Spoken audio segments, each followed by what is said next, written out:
வணக்கம் நேர்களே, இது ஷர்மிளா டாக்கீஸ். நான் உங்கள் டாக்டர் ஷர்மிளா. 17th லோக்சபாவும் ராஜ்யசபாவும் முடிவுக்கு வந்துருச்சு. இனி அடுத்த லோக்சபாவும் ராஜ்யசபாவும் 2024 எலெக்ஷனுக்கு அப்புறம் தேர்ந்தெடுப்பாங்க. இதுல 2 செய்திகள் வந்து ரொம்ப வைரல் ஆயிட்டு இருக்கு. ஒண்ணு வந்து பாத்தீங்கன்னா, ஹிந்தி நடிகர் சன்னி டியோல் அப்படிங்கிறவர் வந்து லோக்சபாவுக்கு கண்டெஸ்ட் பண்ணி அவர் எம்பியா ஜெயிச்சு வந்தாரு பாஜக சார்பில். அதே மாதிரி திரிணாமுல் காங்கிரஸ் சார்பில் சத்ருகன் சின்ஹா அப்படிங்கிற ஒரு ஹீரோவும், ஹிந்தில இவங்க 2 பேரும் ரொம்ப பிரபலமான ஹீரோஸ், அதுவும் குறிப்பா ஆக்ஷன் ஹீரோஸ், அதுவும் அரசாங்கத்தை நோக்கி இல்ல பஞ்ச் டைலாக் பேசக்கூடிய பாக்ஸ் ஆபீஸ் ரெக்கார்டெல்லாம் உடைச்ச ரொம்ப பாப்புலரான ஆக்ஷன் ஹீரோஸ். ஆனா இவங்க 2 பேருடைய பார்லிமெண்ட் பர்ஃபார்மன்ஸ் அஸ் எம்பிஸ் அப்படின்னு பாத்தீங்கன்னா, அங்க வந்து வேற ஒரு ரெக்கார்டு, ஒரு கேவலமான ஒரு ரெக்கார்டை இவங்க கிரியேட் பண்ணி வச்சிருக்காங்க. அதாவது அட்டெண்டன்ஸே ரொம்ப புவரா இருந்திருக்கு. நம்பர் 1. நம்பர் 2, எந்த விதமான டிஸ்கஷன்லயும் சரி, எந்த விதமான டிபேட்லயும் சரி இவங்க கலந்துக்கவே இல்லை. கேள்விகளை கேட்காமல் மௌனமாக இருந்திருக்கிறார்கள் அப்படிங்கறத வந்து ஊடகங்கள் பதிவு பண்ணிருக்கு. அப்படியே டேக் டைவர்ஷன் போட்டு சவுத் இந்தியாவுக்கு வந்தீங்கன்னா, உங்களுக்கு ஞாபகம் இருக்கும் 2022ஆம் ஆண்டு வந்து 4 பேரை வந்து நாமினேட் பண்ணுச்சு பாஜக. தமிழ்நாட்டுல இருந்து இளையராஜா, கேரளால இருந்து பிடி உஷா, அதே மாதிரி விஜயேந்திர பிரசாத், அதுக்கப்புறம் ஒரு ஹெகடேன்னு ஒரு ரிலீஜியஸ் லீடர். இவங்க 4 பேரை 4 மாநிலங்கள்ல இருந்து, தமிழ்நாடு, கேரளா, கர்நாடகா, ஆந்திர பிரதேஷ்ல இருந்து ராஜ்யசபா எம்பிக்களா நியமன எம்பிக்களா வந்து அனுப்பி வச்சாங்க. இவங்கெல்லாம் போய் அங்க என்ன பர்ஃபார்மன்ஸ் பண்ணிருக்கிறாங்க அப்படின்னு கேட்டா, இது வரைக்கும் செய்திகள் நீங்க வந்து நான் சொல்றது கூட நம்ப வேண்டாம். நீங்க கூகுள்ல செய்திகளை போய் நீங்க இது பண்ணி பாத்தீங்கன்னாலே தெரியும். இவங்களுடைய கான்ட்ரிபியூஷன் அப்படின்னு பாத்தீங்கன்னா அப்சல்யூட் 0. இவங்க வந்து as MPs, as nominated MPs அட்டெண்டன்ஸே ரொம்ப மோசமா இருக்கு. எவ்வளவு செஷன்ஸ் அட்டென்ட் பண்ணாங்க அப்படிங்கிறதுக்கான தரவுகளே இல்ல.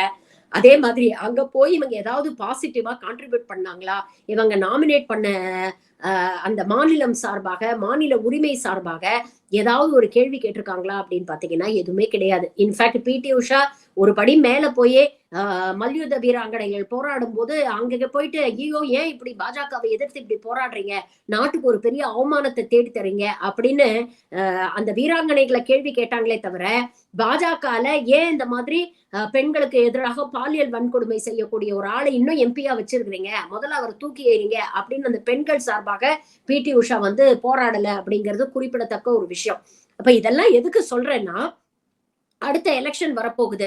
நிறைய ஃபெமிலியர் ஃபேஸஸ இந்த மாதிரி தான் இறக்குவாங்க. அதாவது மக்களிடையே வேற ஏதாவது ஒரு ஃபீல்டுல வந்து ரொம்ப ஒரு அபிமானம் பெற்ற, மக்களுடைய ஆதரவு பெற்ற, மக்களுடைய மனசுல வந்து ஒரு பெரிய இடம் பிடிச்ச நிறைய செலிபிரிட்டிஸை இப்படித்தான் இறக்குவாங்க. ஆனா இதெல்லாம் வெறும் டோக்கனிசம் அப்படிங்கறத நம்ம புரிஞ்சுக்கணும். அதுவும் பாஜக இதுல ரொம்ப எக்ஸ்பர்ட் அப்படிங்கறதையும் நம்ம புரிஞ்சுக்கணும்.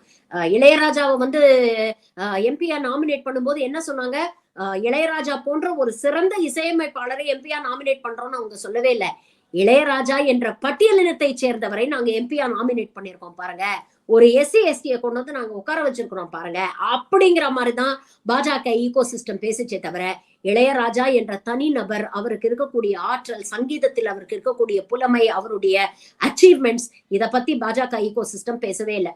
அதேதான் இன்னைக்கு தொடர்ந்து நடக்கும். இப்ப வரக்கூடிய எலெக்ஷன்லயும் பாத்தீங்கன்னா ஃபெமிலியர் ஃபேசஸ், மக்களிடையே ரொம்ப அபிமானம் பெற்ற ஃபேசஸ்ன்னு நிறைய பேரை இறக்குவாங்க. அப்படிதான் ஒரு ரஜினிகாந்த் ஒரு சூப்பர் ஸ்டாரை இறக்க முயற்சி பண்ணி கடைசியில அவர் ஐயோ மாண்டாம்பா அப்படின்னு இன்னைக்கு மேடை மேடையா நான் சங்கி இல்ல அப்படின்னு சொல்ற அளவுக்கு இன்னைக்கு கொண்டு வந்து விட்டுட்டாங்க. இன்னொரு பக்கம் பாத்தீங்கன்னா விஜய் போன்ற நடிகர்கள் எல்லாம் வந்து களத்துல இறங்குறாங்க அப்படிங்கறத பாக்குறோம். யார் வேணாலும் ஒரு சனநாயக நாட்டுல அவங்களுக்கு உரிமை இருக்கு, கண்டெஸ்ட் பண்றதுக்கு உரிமை இருக்கு. மக்களிடையே போய் வாக்கு கேட்டு மக்களுடைய ஆதரவை பெற்று ஒரு பார்லிமெண்ட்டுக்கு போறதுக்கான உரிமை வந்து எல்லாருக்குமே இருக்கு.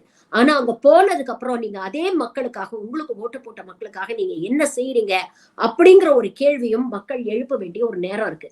சன்னி டியோல் எல்லாம் எலெக்ட் பண்ணி அமைச்சிருக்காங்க அந்த தொகுதியிலங்க. இவர் என்ன பண்ணிருக்காரு பாருங்க, இவருக்கு பதிலா ப்ராக்சியா அவரோட தெரிஞ்ச நண்பரான ஒரு ஸ்கிரீன் பிளே ரைட்டரை, நீ வந்து தொகுதியை பாத்துக்கப்பா, நான் நடிக்க போறேன் அப்படின்னு சொல்லிட்டு இந்த ஆளு காசு சம்பாதிக்க போயிருக்கிறாரு. அதே மாதிரி ஹேமமாலினின்னு ஒரு அதிமேதாவி அறிவாளிய வந்து எம்பியா நாமினேட் பண்ணி பாஜக சார்பில் அவங்க வந்து எம்பியா இருக்கிறாங்க. இப்போ ரீசெண்டா அந்த பார்லிமெண்ட் பிரீச் நடந்தோன்னா கிட்டத்தட்ட 146 எம்பிகளை வந்து சஸ்பெண்ட் பண்ணாங்க இல்லையா.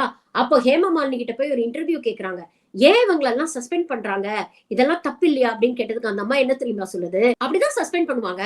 இவங்க சும்மா சும்மா கேள்வி கேட்டுட்டு இருந்தா அவங்க என்ன பண்ணுவாங்க, பார்லிமெண்ட்னு ஒண்ணு இருக்கிறதே கேள்வி கேட்கறதுக்கு தான் அப்படிங்கிற அடிப்படை கூட, அந்த அடிப்படை கூட புரியாத ஹேமமாலினி போன்றவர்கள் எல்லாம் இன்னைக்கு கொண்டு வந்து எம்பியா உட்கார வச்சிருக்காங்க. அதே மாதிரி ஸ்மிருதி இரானி ஒரு காலத்துல பயங்கர டாப் மாடலா இருந்து அதுக்கப்புறம் தொலைக்காட்சி தொடர்கள் எல்லாம் பெருசா நடிச்சு ஒரு பெரிய ஃபேன் ஃபாலோயிங் இருக்கக்கூடிய ஸ்மிருதி இரானியை தான் பாஜக வந்து இன்னைக்கு விமன் அண்ட் சைல்ட் டெவலப்மெண்ட் மினிஸ்ட்ரிக்கு வந்து இன்னைக்கு அவங்க மினிஸ்டரா இருக்காங்க, யூனியன் மினிஸ்டரா இருக்கிறாங்க.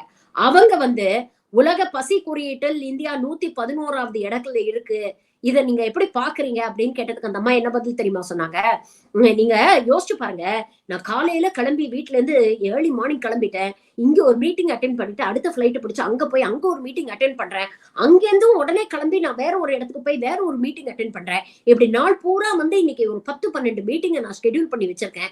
இந்த நேரத்துல இடையில யாராவது எனக்கு போன் பண்ணி சாப்பிட்டீங்களா, பசிக்குதா அப்படின்னு கேட்டா நான் என்ன சொல்லுவேன்? ஆமா எனக்கு பசிக்குது, நான் சாப்பிடலன்னு தான் சொல்லுவேன்.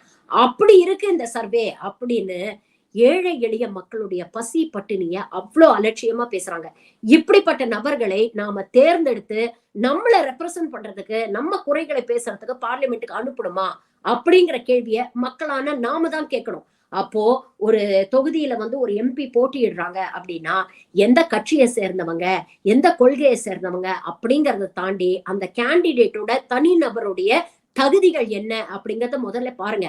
அவங்க எந்த அளவுக்கு அந்த தொகுதிக்காக இதுக்கு முன்னால ஒர்க் பண்ணியிருக்காங்க, இல்ல புதிய கேண்டிடேட்னா அவங்களுடைய பேக்ரவுண்ட் என்ன, அவங்க எந்த அளவுக்கு சின்சியரா இருப்பாங்க அப்படிங்கறத யோசிச்சு வெறும் கட்சி ஐடியாலஜின்னு இல்லாம நமக்கு உண்மையிலேயே உழைக்கக்கூடிய அந்த திறமையும் தகுதியும் அந்த நபருக்கு இருக்கா அப்படிங்கறத யோசிச்சு நீங்க ஓட்டு போடணும்.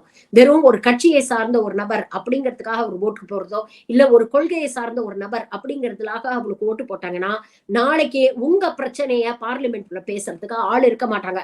இப்பவே பாருங்க, இவ்வளவு பேரை நம்ம நாமினேட் பண்ணி அனுப்புறோம். ஆனா அவங்க ஏதாவது கேள்வி கேட்டாங்கன்னா அவங்கள வந்து ஒண்ணு சஸ்பெண்ட் பண்ணிடுறாங்க, இல்லைன்னா அவங்கள வந்து வெளியே அனுப்பிச்சிடுறாங்க. வெளியில அனுப்பிச்சிட்டு இவங்களுக்கு தேவையான பில்ஸை இவங்க பாஸ் பண்ணிட்டு இருக்காங்க. அப்போ நாம இன்னும் கேர்ஃபுல்லா நம்மளுடைய பிரதிநிதிகளை தேர்ந்தெடுத்து அனுப்ப வேண்டிய ஒரு தேவை இருக்கு. நாளைக்கு அங்க நின்னு பேசக்கூடிய, நம்மளுடைய உரிமைகளுக்காக குரல் கொடுக்கக்கூடிய தகுதியான நபர்களை நாம தேர்ந்தெடுக்கணும். இது நம்மளுடைய கடமை. ஏன்னா இது நம்மளுடைய எதிர்காலம் சம்பந்தப்பட்ட ஒரு விஷயம் அப்படிங்கறத நாம தெளிவா புரிஞ்சுக்கணும். இன்னொரு நல்ல செய்தி ஒண்ணு சொல்லிடுறேன். பார்லிமெண்ட்ல பர்ஃபார்மன்ஸ் ஆஃப் தி எம்பிஸ் அப்படின்னு பார்க்கும்போது சவுத்தை சேர்ந்த எம்பிகள், குறிப்பாக தமிழ்நாடு, கேரளாவை சேர்ந்த நிறைய எம்பிகள் வந்து திறமையா பர்ஃபார்ம் பண்ணியிருக்கிறாங்க. நிறைய அட்டெண்டன்ஸ் இருக்கு அவங்களுக்கு, நிறைய டிபேட்ஸ்ல பார்ட்டிசிபேட் பண்ணியிருக்காங்க, நிறைய கேள்விகளை வந்து அவங்க கேட்டிருக்கிறாங்க. அரசாங்கத்தை நோக்கி மாநில உரிமைகளுக்காக நிறைய கேள்விகளை எழுப்பியிருக்காங்க. அதுல கேரளா, தமிழ்நாடு போன்ற எம்பிஸ் எல்லாம் வந்து முதலிடத்துல இருக்காங்க அப்படிங்கிறது உண்மையிலேயே நமக்கு பெருமையான ஒரு விஷயம். அப்போ அந்த ட்ராக் ரெக்கார்டை நம்ம மெயின்டைன் பண்ணணும். தொடர்ந்து தகுதியான, திறமையான மாநில உரிமைகளுக்காக குரல் கொடுக்கக்கூடிய தகுதியான நபர்களை தேர்ந்தெடுத்து அனுப்ப வேண்டியது ஒரு ஓட்டரா நம்மளுடைய கடமை. இத 2024 ஞாபகம் வச்சுட்டு ஓட்டு போடுங்க. நன்றி.